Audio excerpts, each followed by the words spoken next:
Good morning students, we are again here. Today we are studying Niels Bohr model. It is very important. ये Niels Bohr का model 11th में आपके में 11th में है, 12th के फिजिक्स में बहुत ज़्यादा इंपॉर्टेंट है, जेई में बहुत ज़्यादा बार आता है और आप नीट या वगैरह में दे रहे हो पेपर तो उसमें भी बहुत इंपॉर्टेंट है। ठीक है, हाँ, ये मतलब ये मल्टीपर्पज़ है। तो अगर हम लोग नील्स बोर का मॉडल देखना चाहें तो सबसे पहले देखो नील्स बोर ने क्या कहा। On to the behalf of the Rutherford model में जो कमियां थी, उन जब कमियों को दूर करने के लिए बात आई तो उन कमियों को दूर करने के लिए नील्स बोर ने अपना एक नया मॉडल दिया और उस मॉडल को नील्स बोर ने क्या नाम दिया? नील्स बोर का मॉडल। इस नील्स बोर के मॉडल में नील्स बोर ने क्या कहा? देखो, जैसे पिछले वीडियो में हम लोगों ने क्वांटम नंबर के बारे में पढ़ा था, तो यहाँ पर नील्स बोर का मॉडल बहुत इंपॉर्टेंट मॉडल है, इसको आप इग्नोर नहीं कर सकते हो, इसके ड्रॉबैक्स कंटिन्यूसली आने हैं आपके। सबसे पहले देखो नील्स बोर ने अपने मॉडल में क्या कहा। नील्स बोर ने अपने मॉडल में कहा कि in the atom there having a nucleus, एक न्यूक्लियस होता है। ठीक है, ये जो न्यूक्लियस होता है, न्यूक्लियस में न्यूट्रॉन एंड प्रोटॉन्स रहते हैं। कौन रहता है न्यूक्लियस में? Neutron and protons. न्यूक्लियस में कौन रहता है बेटा? न्यूट्रॉन एंड प्रोटॉन्स रहते हैं। In the nucleus there having neutron and protons are presented there. इसके बाहर उन्होंने कहा there having the circulatory paths, these circulatory paths are called orbit और शेल। इन सर्कुलेटरी पाथ को उसने क्या नाम दिया? ऑर्बिट और शेल। याद रखना, नील्स बोर ने ही ऑर्बिट नाम दिया था और नील्स बोर के साथ ही ऑर्बिट नाम खत्म हो गया। Orbit there having the nucleus, nucleus में कौन रहता है? Neutron and protons are presented there. Outside of the nucleus there having, उसके बाहर क्या होती हैं? शेल्स होती हैं जिन्हें ऑर्बिट नाम दिया गया। अच्छा, ऑर्बिट कितनी होती है? Orbit is denoted by n। वैसे तो infinite number of orbits are there, infinite number orbit होता है, अनंत तक संभव। But in practicalized 7 orbits are there. 1 2 3 4 5 6 7। कितने ऑर्बिट हैं? There having the 7 orbits are presented there. In the 7 orbits स्वेच्छा से आर्बिट्रेटरी नील्स बोर ने सबसे पहले ऑर्बिट को नाम दिया K, L, M, N, O, P, Q। तो नील्स बोर ने हमें क्या बताया? नील्स बोर ने हमें ये बताया कि इलेक्ट्रॉन्स जो होते हैं इन शेल्स में रहते हैं। इलेक्ट्रॉन किन में रहते हैं? इन शेल्स में रहते हैं। Nucleus there having the nucleus, nucleus में कौन रहता है? Neutron and protons. उस न्यूक्लियस के चारों तरफ सर्कुलेटरी पाथ्स हैं। इन सर्कुलेटरी पाथ्स को उन्होंने क्या नाम दिया? ऑर्बिट। और ये जो ऑर्बिट होते हैं, ऑर्बिट कितने होते हैं? ऑर्बिट इनफाइनाइट हो सकते हैं, अनंत तक संभव है ऑर्बिट। बट इन प्रैक्टिकलाइज्ड, लेकिन सब प्रैक्टिकलाइज्ड व्यू क्या कहता है कि 7 ऑर्बिट्स आते हैं। जो ऑर्बिट न्यूक्लियस के पास होता है, द शेल, द ऑर्बिट, जो शेल न्यूक्लियस के पास होता है, उस शेल की एनर्जी सबसे कम होती है। ये जो के ऑर्बिट है, ये के ऑर्बिट देखो न्यूक्लियस के सबसे ज्यादा पास है। ये जो के ऑर्बिट है, के ऑर्बिट न्यूक्लियस के सबसे ज्यादा पास है। It having the least amount of energy, least amount of energy. जो ऑर्बिट न्यूक्लियस के पास होता है उसकी एनर्जी सबसे कम होती है। कितनी होती है? सबसे कम होती है। और जो ऑर्बिट न्यूक्लियस से सबसे दूर है, इसकी एनर्जी मैक्सिमम होती है, मैक्सिमम एनर्जी। अच्छा, अगर एनर्जी कम है और ज्यादा है तो क्या ये एनर्जी अलग अलग होती है? हाँ, नील्स बोर ने यही कहा। नील्स बोर ने कहा कि electrons are found in the orbits, electron orbit में तो होता है, लेकिन इन ऑर्बिट्स की जो एनर्जी होती है वो एनर्जी क्या होती है? अलग अलग होती है।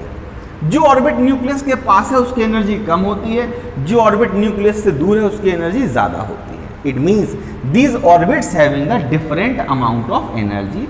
हर ऑर्बिट की एनर्जी क्या होती है? अलग अलग होती है। अच्छा, ऑर्बिट की एनर्जी कैसे निकालोगे? Energy of orbit En equals -13.6 into z square upon n square, where z is the atomic number, परमाणु क्रमांक। एटॉमिक नंबर मतलब परमाणु क्रमांक, एटॉमिक नंबर ऑफ एटम, और n क्या है, नंबर ऑफ शेल, शेल का नंबर है, ठीक। It means the shell which is nearer to the nucleus having the lower amount of energy and the shell which is far away from the nucleus that having the higher amount of energy। और shell की energy कैसे निकालते हैं, shell की energy निकालते हैं -13.6 into z square upon n square, where z क्या है, जेड क्या है यहाँ पे, जेड है एटॉमिक नंबर किसका, एलिमेंट का, और एन क्या है, नंबर ऑफ शेल, ठीक। अब देखो हम जैसे किसी शेल की एनर्जी निकालने के लिए आ गया, तो उसने तुमसे कहा कि यार जरा यार हाइड्रोजन के लिए पहली शेल की एनर्जी निकालो for H atom, H atom, H atom का एटॉमिक नंबर कितना होता है बेटा 1, और शेल भी कौन सी है 1। तो अगर हम एच एटम की एनर्जी निकालते हैं फर्स्ट शेल की, तो -13.6 इंटू 1 स्क्वायर अपॉन 1 स्क्वायर, तो कितनी आ गई, -13.6 इलेक्ट्रॉन वोल्ट पर एटम, ठीक है। अच्छा, अगर उसने कहा कि यार Li+2 की फर्स्ट शेल की एनर्जी निकालो, अच्छा, लिथियम एटॉमिक नंबर 3 और शेल कौन सी है, पहली, निकालो एनर्जी इसकी, तो En equals -13.6 into z square, Z कितना है 3 का स्क्वायर अपॉन 1 का स्क्वायर, तो कितना हो गया -13.6, 3 3 जा 9, अब 9 का से मल्टीप्लाई कर, 9 6 54 की 4, हासिल आती है 5, 9 3 27 और 5 3 30, 2 32 की 2, हासिल आई 3, 9 1 9 और 1 3 12, तो 122.4 इलेक्ट्रॉन वोल्ट पर एटम। गुणा भाग तो करना आता है ना, ये आ गया। इट मीन्स देखो यहां पर वो अगर तुमसे कह रहा है कि जो शेल न्यूक्लियस के पास होती है उसकी एनर्जी कम होती है, जो शेल न्यूक्लियस से दूर होती है उसकी एनर्जी ज्यादा होती है, तो वो कहेगा यार हाइड्रोजन, तो आपको कहेगा शेल की एनर्जी कैसे निकालोगे, तो हमने कहा कि भाई साहब शेल की एनर्जी हम इस फार्मूले से निकालते हैं, En equals -13.6 into z square upon n square. ये इलेक्ट्रॉन याद रखना, ये इलेक्ट्रॉन वोल्ट पर एटम में होगी, अगर आप जूल पर मोल में निकालोगे तो वो एनर्जी अलग आएगी, उसका अपन को ज़्यादा यूज नहीं करना है। ये हाइड्रोजन एटम के लिए, हाइड्रोजन के लिए Z की वैल्यू 1, Z एटॉमिक नंबर 1 है और उसका शेल भी पहली है, तो हमने En बराबर आया -13.6 इंटू 1 का स्क्वायर अपॉन 1 का स्क्वायर, ये भी स्क्वायर है, 12 नहीं है, इट इज स्क्वायर, ठीक। तो -13.6 इलेक्ट्रॉन वोल्ट पर एटम। अब Li+2 के लिए आ गया, तो Z बराबर 3 लिथियम के लिए, शेल पहली है, En इक्वल्स -13.6 इंटू 3 का स्क्वायर अपॉन 1 का स्क्वायर, 122.4 इलेक्ट्रॉन वोल्ट पर एटम आ गई एनर्जी। कितनी बात क्लियर। तो हम इस तरह से अलग अलग एटम्स की अलग अलग शेल्स के लिए क्या प्रेडिक्ट कर सकते हैं, एनर्जी को प्रेडिक्ट कर सकते हैं। अच्छा, अब एक इसमें क्वेश्चन बनता है, क्या किसी भी इलेक्ट्रॉन की एनर्जी माइनस में क्यों होती है, पता है किसी भी इलेक्ट्रॉन की एनर्जी माइनस में क्यों होती है, तो इसे हम अभी बाद में डिस्कस करते हैं, पहले हम इसके बारे में डिस्कस कर लें, then after we have to discuss it कि why the energy of the electron is negative, electron की एनर्जी नेगेटिव क्यों है। चलिए अभी बात करते हैं इसके बारे में, ठीक है। अच्छा, अब देखो, अब ये चीज हो गया ना, हाँ, अब हम इसे रब कर दे रहे हैं। अब हमने क्या कहा, देखो,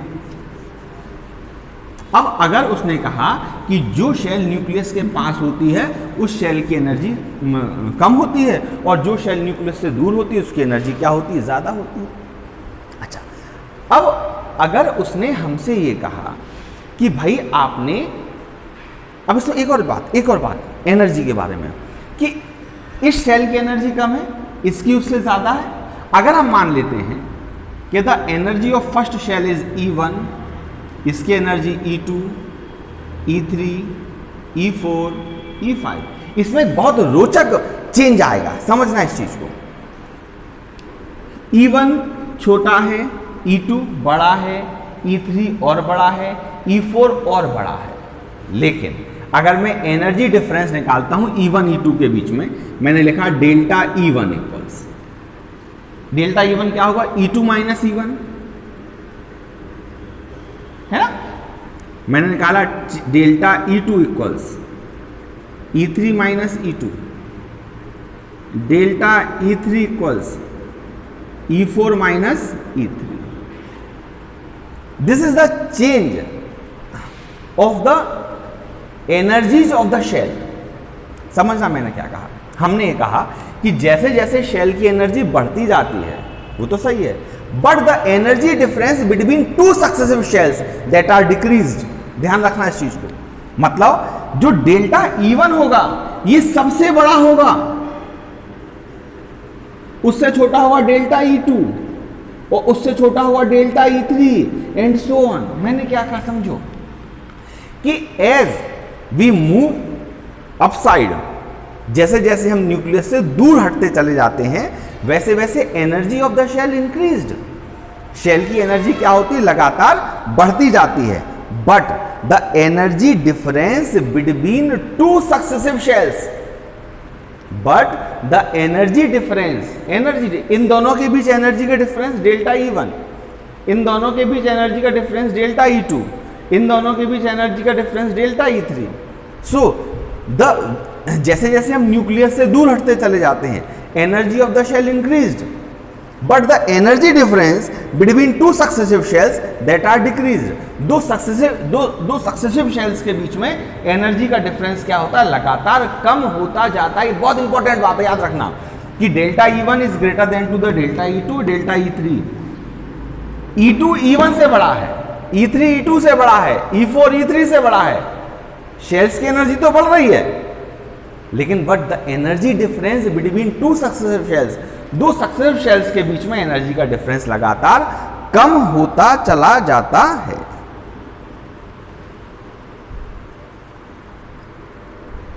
क्या हमें इतनी बात आ गई, इतनी बात आ गई. अच्छा, एक और बात, जो शेल्स होती हैं शेल्स की एनर्जी फिक्स होती है. हम ना तो शेल की एनर्जी को बढ़ा सकते हैं और ना ही किसी भी शेल की एनर्जी को घटा सकते हैं. We neither increase the energy of the shell nor we can decrease the energy of the shell.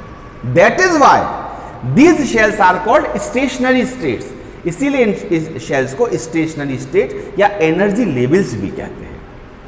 क्यों कहते हैं, जैसे क्वेश्चन आएगा कि भाई बताओ why does the shells are called energy levels, तो हम कहेंगे भैया ऐसा है, जो शेल्स होते हैं shells having the energy, that is why they are called energy levels. अच्छा, वो कहेगा कि भाई इन शेल्स को हम लोग स्टेशनरी स्टेट क्यों कहते हैं, कि भाई साहब ऐसा है, शेल्स की जो एनर्जी है, इस शेल्स की एनर्जी को ना तो हम बढ़ा सकते हैं ना ही घटा सकते हैं. It means the energy of the shell is a constant value. आप नहीं बढ़ा सकते शेल की एनर्जी को. आप अगर एटम को एनर्जी दोगे तो उसके इलेक्ट्रॉन ऊपर चले जाएंगे.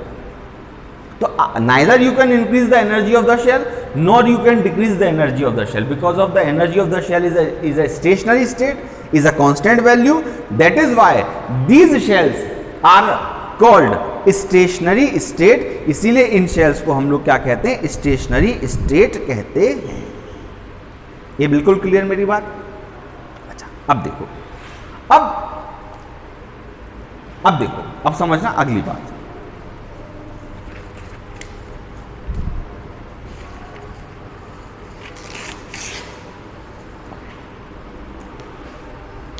देखो,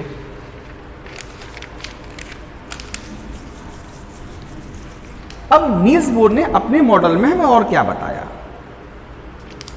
देखो, अब नील्स बोर ने अपने मॉडल में एक और चीज बताई कि इलेक्ट्रॉन अगर यहां पर जाएगा तो किस शेल में जाएगा, बताओ.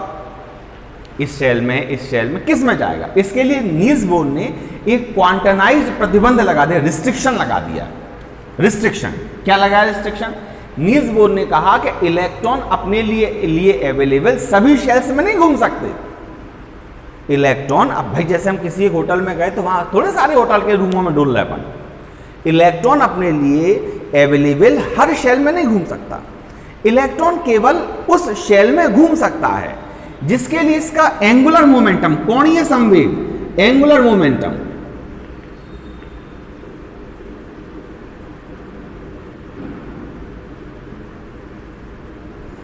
इलेक्ट्रॉन अपने लिए अवेलेबल सभी शेल्स में नहीं घूमते हैं। इलेक्ट्रॉन अपने लिए अवेलेबल केवल उन्हीं शेल्स में घूमते हैं जिसके लिए इसका एंगुलर मोमेंटम mvr nh/2 या इसका टोटल मल्टीपल होगा। यह ध्यान रखना इस चीज को, एंगुलर मोमेंटम पढ़ा है ना, फिजिक्स में पढ़ा होगा, ठीक। तो इलेक्ट्रॉन अपने लिए अवेलेबल सभी शेल्स में नहीं घूम सकता। इलेक्ट्रॉन अपने लिए अवेलेबल सभी शेल्स में नहीं घूम सकता है। इलेक्ट्रॉन केवल उस शेल में घूमता है जिसके लिए इसका एंगुलर मोमेंटम nh/2 या उसका टोटल मल्टीपल होता है। क्या? nh/2, जहां n क्या है? नंबर ऑफ शेल्स, जहां n क्या है? नंबर ऑफ शेल्स, जहां n क्या है? Number of shells. ये चीज आगे जैसे nh/2 या उसका टोटल मल्टीपल होता है। तो इलेक्ट्रॉन कहां घूमता है? क्वेश्चन पूछेगा कोई, क्या बताओ भाई आखिरकार इलेक्ट्रॉन कहां घूमता है? तो हम कहेंगे कि इलेक्ट्रॉन अपने लिए अवेलेबल सभी शेल्स में नहीं घूम सकते। इलेक्ट्रॉन केवल उन शेल्स में घूमते हैं जिसके लिए इसका एंगुलर मोमेंटम nh/2 या उसका टोटल मल्टीपल होता है। ठीक ठीक। इलेक्ट्रॉन अपने लिए अवेलेबल सभी शेल्स में नहीं घूमते हैं। इलेक्ट्रॉन अपने लिए अवेलेबल केवल उन शेल्स में घूमते हैं जिनके लिए इसका एंगुलर मोमेंटम nh/2 और उसका टोटल मल्टीपल होता है। अब बात आती है, नील्स बोर ने अपने मॉडल में कहा स्टेशनरी स्टेट्स हैं, शेल्स हैं, ऑर्बिट्स हैं। तो क्या इन ऑर्बिट्स की जो डिस्टेंस है वो फिक्स है? हाँ, नील्स बोर ने कहा कि इलेक्ट्रॉन अपने लिए अवेलेबल सर्कुलेटरी पाथ जिनकी एनर्जी फिक्स है और जिनकी रेडियस भी फिक्स है उनमें घूमते हैं और केवल उनमें घूम सकते हैं जिसके लिए इसका एंगुलर मोमेंटम nh/2 या उसका टोटल मल्टीपल होता है। अच्छा, तो क्या हम किसी ऑर्बिट की रेडियस प्रेडिक्ट कर सकते हैं? Yes, radius of the orbit. Radius देखो, रेडियस ऑफ ऑर्बिट एंगस्ट्रॉम में निकलेगी। तो नील्स बोर ने कहा 52.6, ये z² n है, n² तो वहां पर यहां पर हम लोग क्या लिखेंगे? n²/z।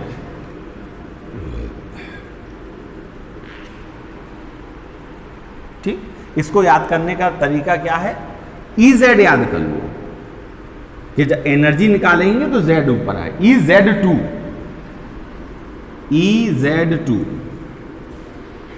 मतलब जब एनर्जी निकालेंगे तो z ऊपर आएगा और z और n दोनों का स्क्वायर होगा। रेडियस में Rn, रेडियस में n ऊपर आएगा लेकिन दोनों का स्क्वायर नहीं होगा।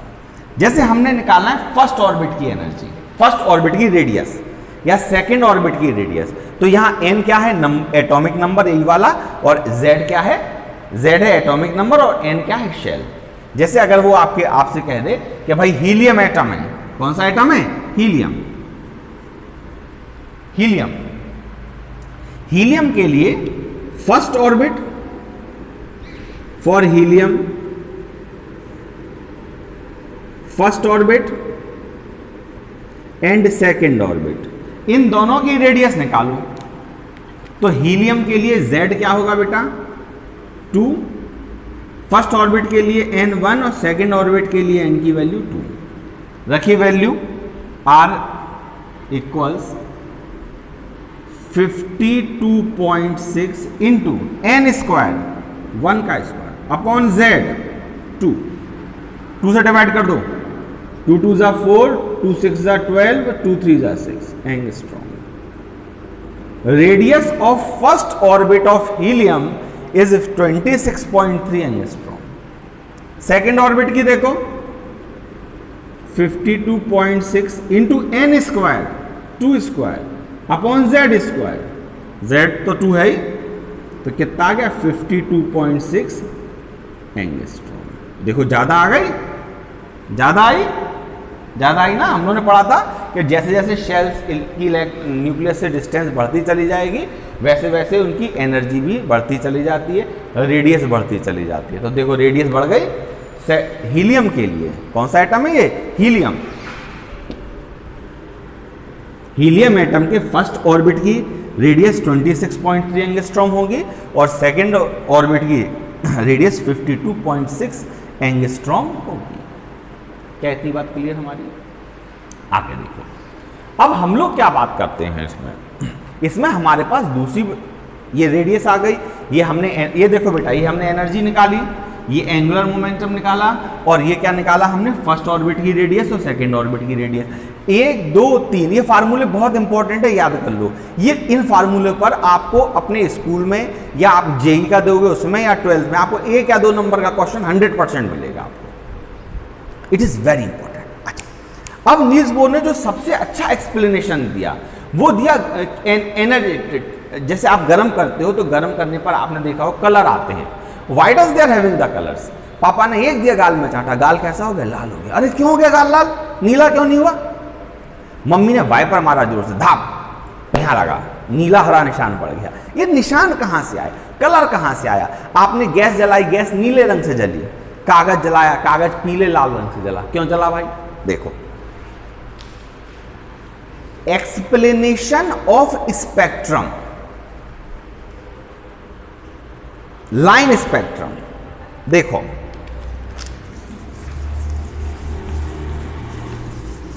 नील्स बोर ने इसके बाद जो सबसे अच्छा एक्सप्लेनेशन किया वो किया लाइन स्पेक्ट्रम का। किसका है? Line spectrum. अच्छा, लाइन स्पेक्ट्रम क्या होता है? देखो,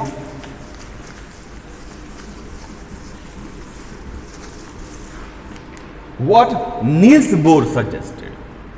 नील्स बोर ने सबसे पहले यह बताया कि देखो बेटा, यहां पर एक न्यूक्लियस होता है, न्यूक्लियस में न्यूट्रॉन एंड प्रोटॉन्स रहते हैं। Outside of the nucleus there having the shells, shells होती हैं, है ना। इन शेल्स में क्या होती है? Energy E1, E2, E3, E4, E5। जो शेल न्यूक्लियस के पास होती है, it having the least amount of energy, least energy.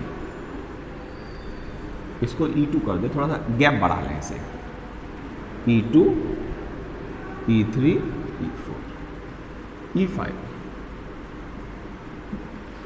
ठीक, जब हम किसी, ये जो शेल न्यूक्लियस के पास होगी इसकी एनर्जी सबसे कम होगी। एनर्जी निकालने का फार्मूला भी हमने बताया था, -13.6 इंटू Z² अपॉन N²। और जो शेल न्यूक्लियस से दूर होगी उसकी एनर्जी सबसे ज्यादा होगी। अब क्या होगा? अच्छा बताओ, इलेक्ट्रॉन कहां जाएगा सबसे पहले? इलेक्ट्रॉन सबसे पहले उस शेल में जाता है जिसके लिए उसका एंगुलर मोमेंटम NH/2π या उसका टोटल मल्टीपल होता है। इट मींस इलेक्ट्रॉन सबसे पहली शेल में जाता है। ठीक, इलेक्ट्रॉन सबसे पहले कहां जाएगा? पहली शेल में जाएगा। क्यों?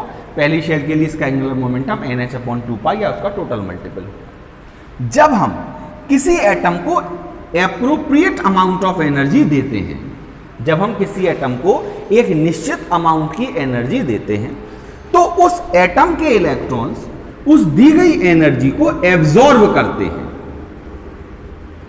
क्या करते हैं? एनर्जी दिया हमने, एनर्जी।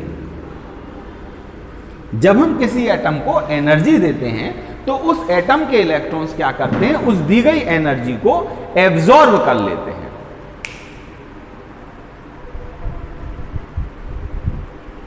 जब हम किसी एटम को एनर्जी प्रोवाइड कराते हैं तो उस एटम के इलेक्ट्रॉन्स क्या करते हैं? उस दी गई एनर्जी को एब्जॉर्ब करते हैं। एनर्जी एब्जॉर्ब, और जैसे एनर्जी एब्जॉर्ब करेंगे वो उनकी एनर्जी ज्यादा हो जाएगी, और जैसे उनकी एनर्जी ज्यादा हो जाएगी वो एटम क्या करेंगे? वो इलेक्ट्रॉन क्या करेंगे? यदि उन्होंने इतनी एनर्जी एब्जॉर्ब कर ली जो इन दोनों के बीच में एनर्जी डिफरेंस के बराबर है, E2 माइनस E1, जो एनर्जी वो एब्जॉर्ब कर रहे हैं वो इन दोनों शेल्स की एनर्जी के डिफरेंस के बराबर है। तो ये इलेक्ट्रॉन क्या करेगा? उस एनर्जी को एब्जॉर्ब करेगा और एनर्जी को एब्जॉर्ब करके अपने से ज्यादा एनर्जी वाली शेल में चला जाएगा। मींस क्वेश्चन आएगा कि एनर्जी का एब्जॉर्बेशन कब होता है? कि जब इलेक्ट्रॉन लोअर एनर्जी शेल से हायर एनर्जी शेल में जाता है तो एनर्जी एब्जॉर्ब करता है। जब हम किसी इलेक्ट्रॉन को एनर्जी प्रोवाइड कराते हैं तो उस एटम के इलेक्ट्रॉन्स उस दी गई एनर्जी को एब्जॉर्ब करते हैं और एनर्जी को एब्जॉर्ब करके अपने से ज्यादा एनर्जी वाली शेल में चले जाते हैं। कितनी एनर्जी एब्जॉर्ब करेंगे?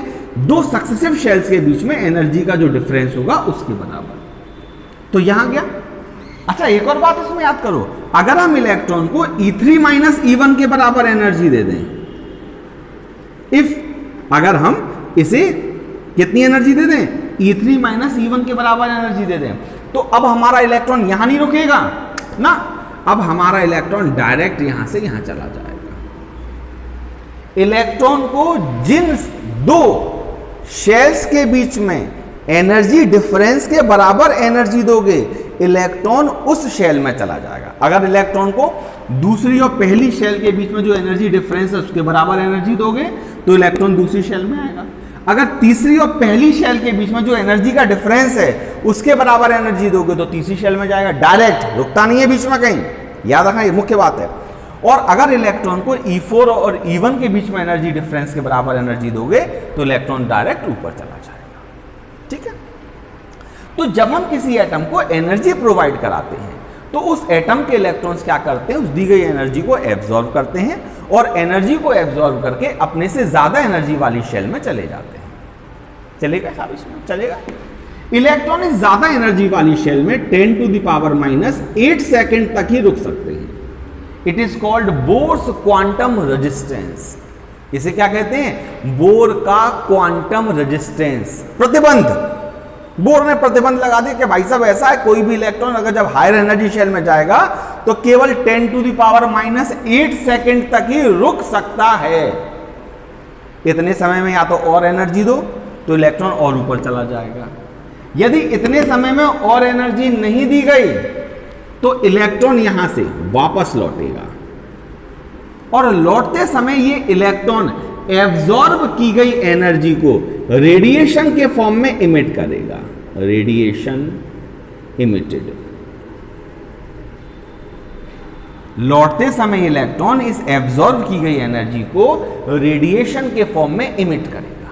और अगर ये रेडिएशन विजिबल लाइट के रीजन का है, अगर ये रेडिएशन विजिबल लाइट के रीजन का है तो ये रेडिएशन हमें कलर के रूप में दिखाई देगा। इट मींस जब इलेक्ट्रॉन E2 से E1 में लौटेगा तो एक सिंगल लाइन के रूप में लौटेगा।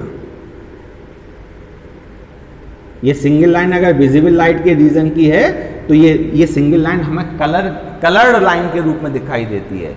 इसे कहते हैं लाइन स्पेक्ट्रम। क्या कहते हैं? Line spectrum. रेडिएशन हमें कब दिखाई देगा?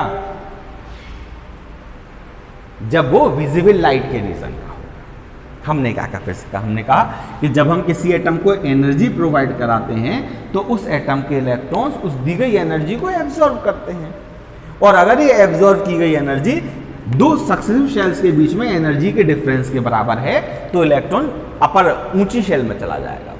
इलेक्ट्रॉन इस ज्यादा एनर्जी वाली शेल में 10⁻⁸ सेकेंड तक रुक सकता है। इसे कहते हैं बोर का क्वांटम प्रतिबंध। इतने समय में या तो और एनर्जी दो तो ये और ऊपर चला जाएगा और इतने समय में और एनर्जी नहीं दी गई तो इलेक्ट्रॉन वापस लौट आएगा। लौटते समय इलेक्ट्रॉन क्या करेगा? एब्जॉर्ब की गई एनर्जी को रेडिएशन के फॉर्म में इमिट करेगा। और अगर ये रेडिएशन विजिबल लाइट के रीजन का है, अगर ये रेडिएशन विजिबल लाइट के रीजन का है तो ये रेडिएशन हमें कलर के रूप में दिखाई देगा। और चूंकि इलेक्ट्रॉन एक शेल से दूसरी शेल में लौट रहा है, एनर्जी को इमिट कर रहा है, तो इसे हम लोग एक लाइन के रूप में होगा। इस लाइन को हम लोग क्या कहते हैं? Line spectrum. क्या कहते हैं? Line spectrum. क्लियर? हमने क्या कहा इसे? Line spectrum.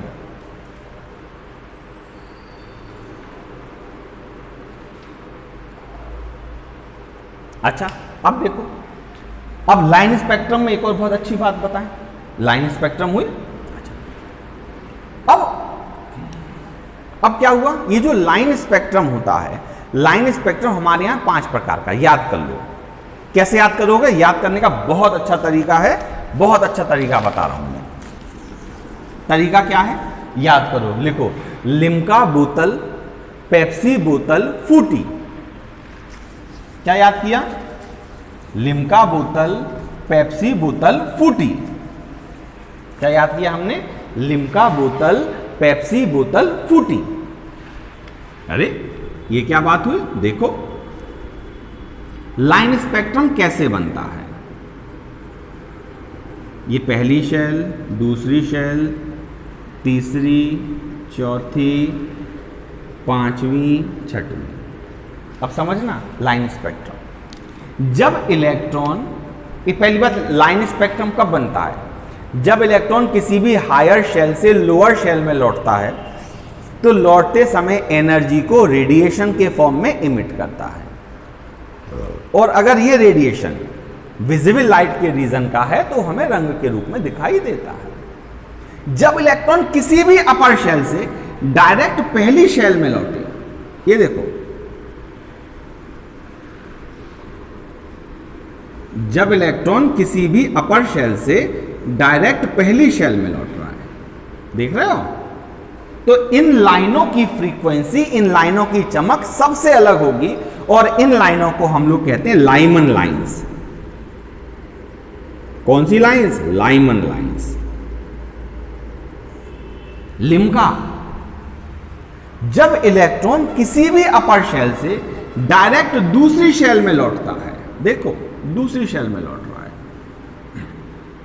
जब इलेक्ट्रॉन किसी भी अपर शेल से डायरेक्ट दूसरी शेल में लौटता है तो इन लाइनों को हम लोग कहते हैं बामर लाइंस।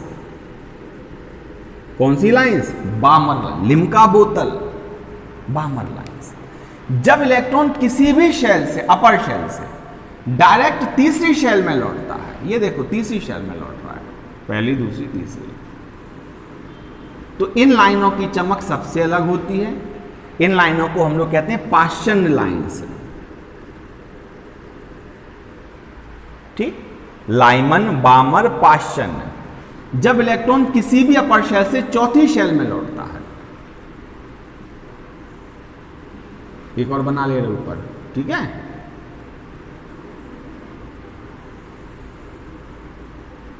जब इलेक्ट्रॉन किसी भी अपर शेल से डायरेक्ट कौन सी शेल में लौट रहा है? चौथी शेल में लौटता है, तो इन लाइनों को क्या कहते हैं? Bracket line, bracket lines. ठीक, और जब इलेक्ट्रॉन किसी भी अपर शेल से पांचवी शेल में लौटता है, पांचवी शेल, वैसे कहते हैं फुंड लाइंस। कौन सी लाइन? फुंड। लिम्का बोतल, पेप्सी बोतल फूटी, लिम्का बोतल, पेप्सी बोतल फूटी, Lyman, Balmer, Paschen, Brackett, फुंड।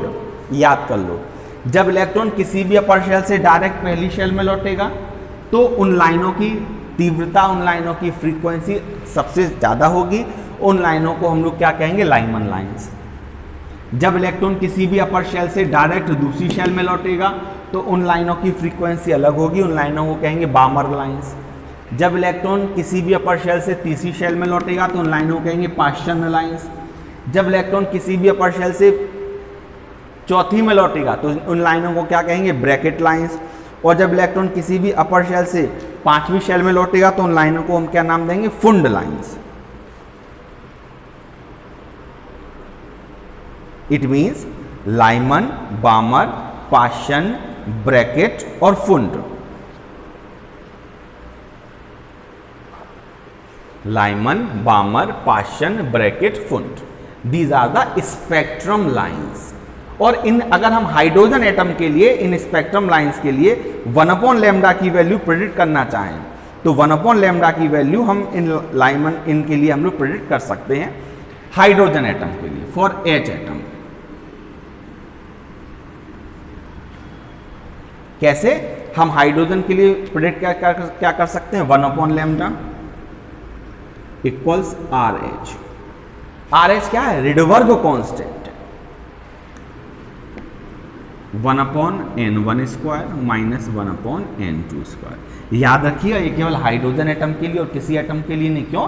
Hydrogen atom के लिए एटॉमिक नंबर 1 होता है तो Z की वैल्यू हम लोग उसको 1 कर देते हैं, नहीं तो RHZ लिखना पड़ेगा हमें। और चूंकि हमारे यहाँ केवल हाइड्रोजन एटम है तो हम इस फार्मूले से हम इसे प्रेडिक्ट कर लेते हैं। ठीक है, तो अगले वीडियो में हम इसके आगे की बात करेंगे जिसमें हम लोग अब हाइजेनबर्ग और ये सारे रूल्स पढ़ेंगे। Okay, good bye.